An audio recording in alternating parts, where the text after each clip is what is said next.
মহাসড়ক ধরে এটাই গাজীপুর জেলার সবচেয়ে উত্তরের প্রান্ত, ঢাকা ময়মনসিংহ মহাসড়ক।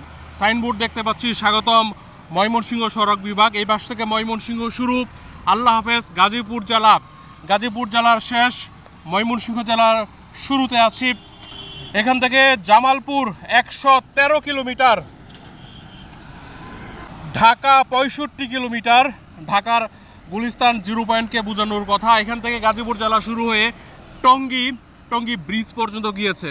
ঢাকা ওইখানে লেখা 73, এখানে লেখা 65 কিলোমিটার।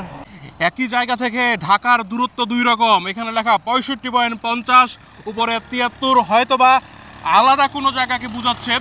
গাজীপুর 35 কিলোমিটার। স্বাগতম জানাচ্ছে গাজীপুর জেলা শহর।